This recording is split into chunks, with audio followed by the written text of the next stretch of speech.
우리가 지난주에도 살펴본 것처럼 모세는 200만 명 정도, 그러니까 남자 성인이 60만 명이니까 이건 추측이에요. 최소한 아무리 적어도 한 200만 명 정도 되는 민족이에요. 이스라엘 민족을 이끌고 미디안 땅에 있는 시내산 또는 다른 말로 호렙산이라고 부르는 산입니다.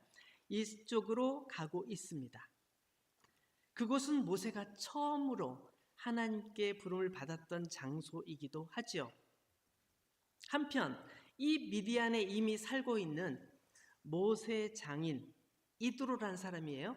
이드로라는 모세 장인은 이집트에 있었던 일들과 지금 모세가 이스라엘 민족을 이끌고 자기가 살고 있는 미디안 쪽으로 오고 있다는 소식을 듣게 됩니다. 너무 기뻤겠죠? 그 소식을 들은 이드로는 모세 아내 십보라라는 아내가 있어요. 아내와 두 아들을 데리고 모세를 맞으러 나갑니다. 모세는 40년 전에 이곳으로 피신을 와서 살면서 2명의 아이를 낳죠. 오늘 말씀 앞부분 3절 4절에 보면 그 아들들의 이름이 나오는데요. 말씀을 보면 그 이름의 의미와 이름을 그렇게 짓게 된 이유들을 함께 설명하고 있습니다.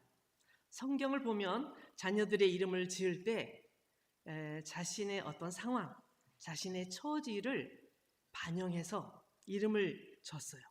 그런 일들이 성경에 많이 나옵니다. 내가 너무 힘들다. 그런 식으로 이름을 짓는 경우들이 많아요.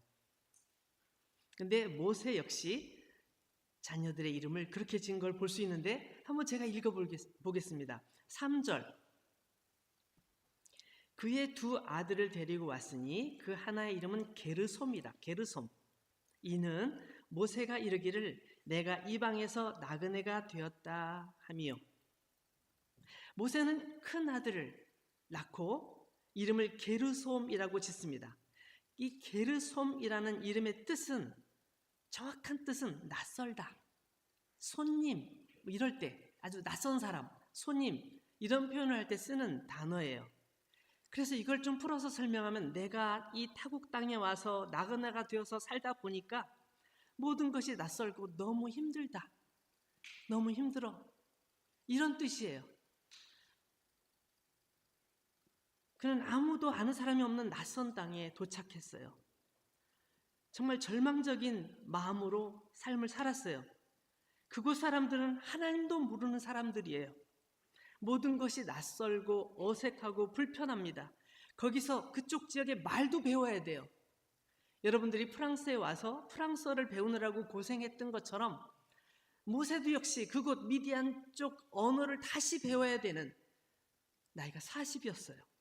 40이 되어서 새로운 언어를 배우는 거 저는 충분히 이해합니다. 너무 어려워요. 40이라는 나이가 결코 적은 나이가 아닌데 그는 그곳에서 마음이 무척 복잡했을 거라고 저는 생각해 볼 수 있습니다. 그래서 첫 번째 아들을 낳으면서 너무너무 절망적인 그 상황을 아들의 이름 속에 넣어놓은 거예요.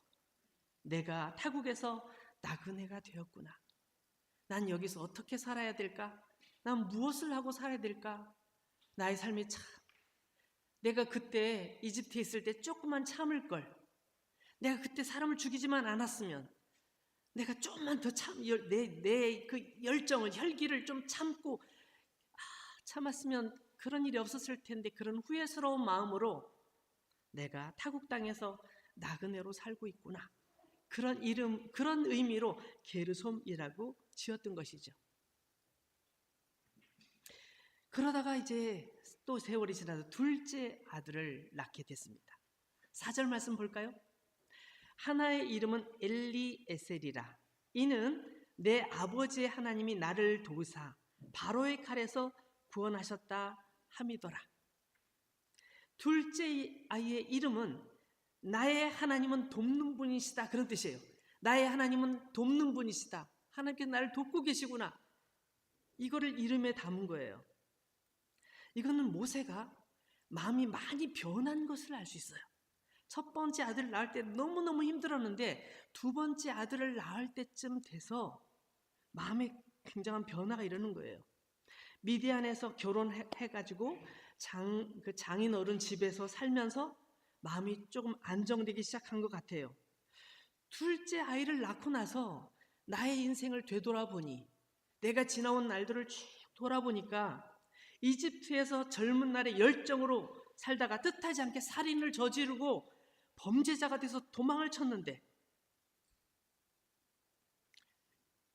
그런 나를 하나님께서는 돕고 계셨구나.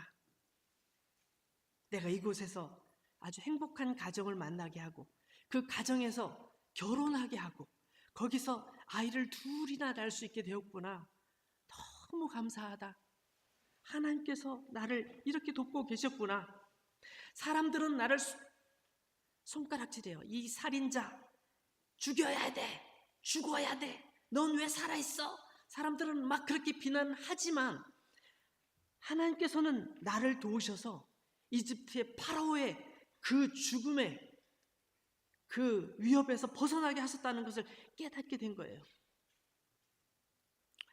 모세 두 아들의 이름을 볼 때 모세 인생의 고민과 하나님과의 깊은 교제, 이런 것들을 모세 그 아이의 이름 속에서 깨달을 수 있지 않아요? 여러분 중에 혹시 게르솜과 같은 그런 상황을 겪고 계신 분이 계시다면 여러분도 엘리에셀이라고 고백할 수 있게 되기를 축복합니다.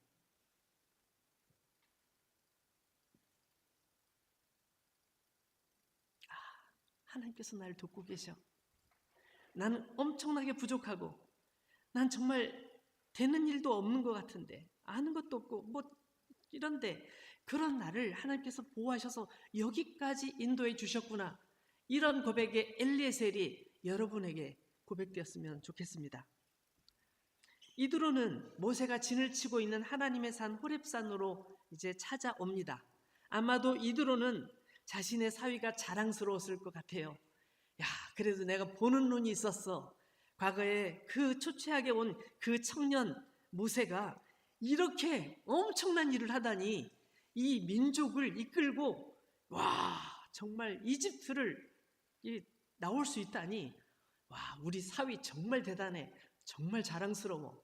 사람들로 하여금 이 이집트에서 이스라엘 민족이 나왔다는 얘기를 들으면서 이들은 마음이 굉장히 흐뭇했을 텐데, 그 모세와 이스라엘 민족이 바로 장인어른, 자기를 만나러 오고 있는 거예요. 얼마나 뿌듯하겠습니까?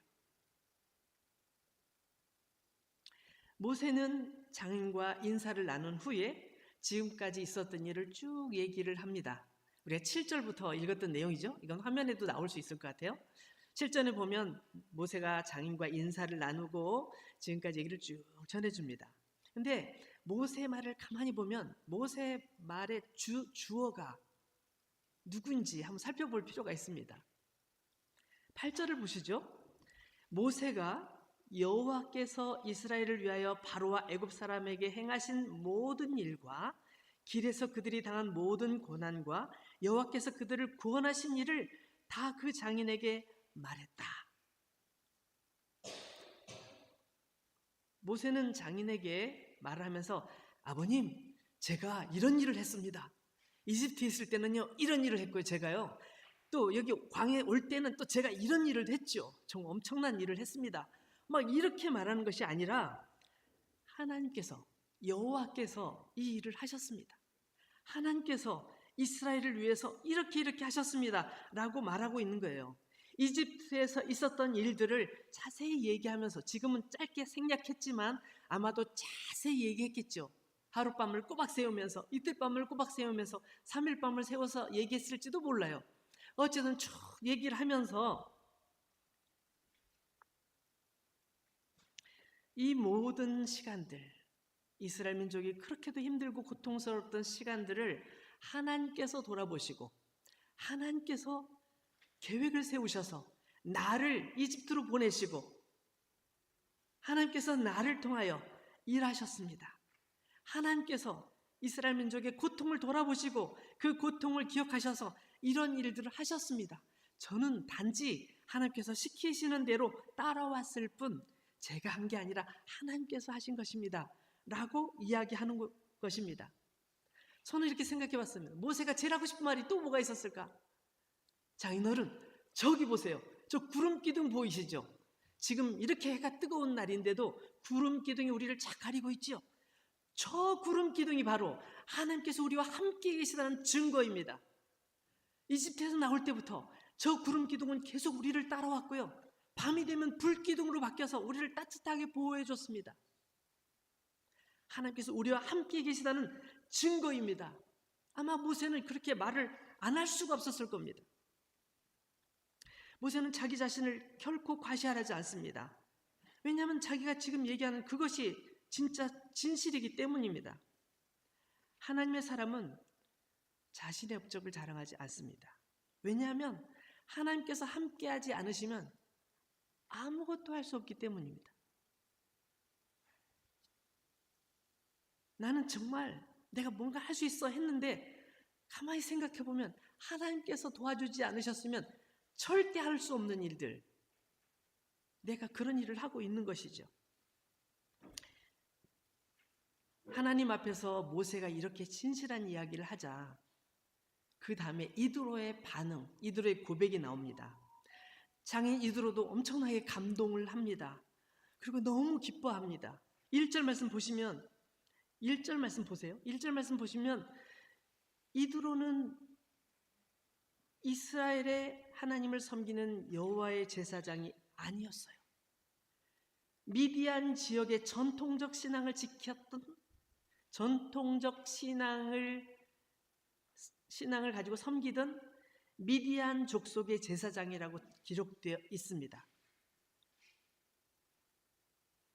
비록 자기 자신이 미디안 족속의 제사장이긴 했으나 모세의 이야기를 듣고 또 모세를 만나기 전에 이미 소문이 많이 났어요.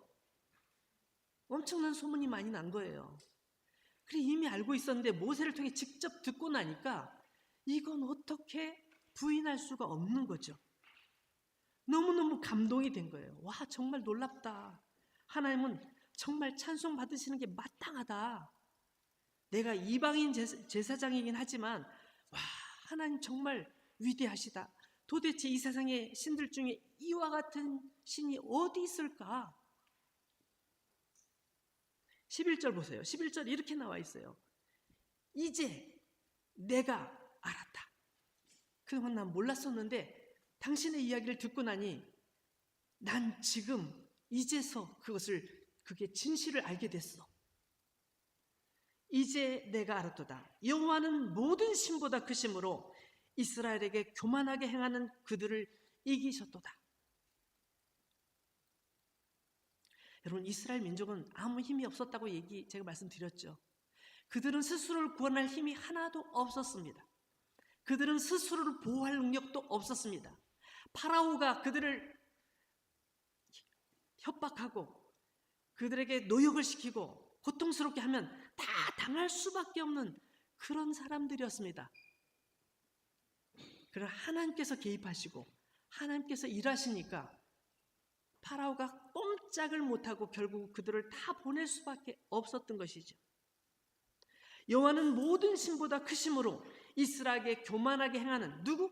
파라오 같은 그런 존재, 이스라엘에게 교만하게 행하는 그런 사람들을 다 이기셨더라는 거예요. 12절 모세의 장인 이드로가 번제물과 희생제물들을 하나님께 가져오매 아론과 이스라엘 모든 장로가 와서 모세의 장과 함께 하나님 앞에서 떡을 먹으니라.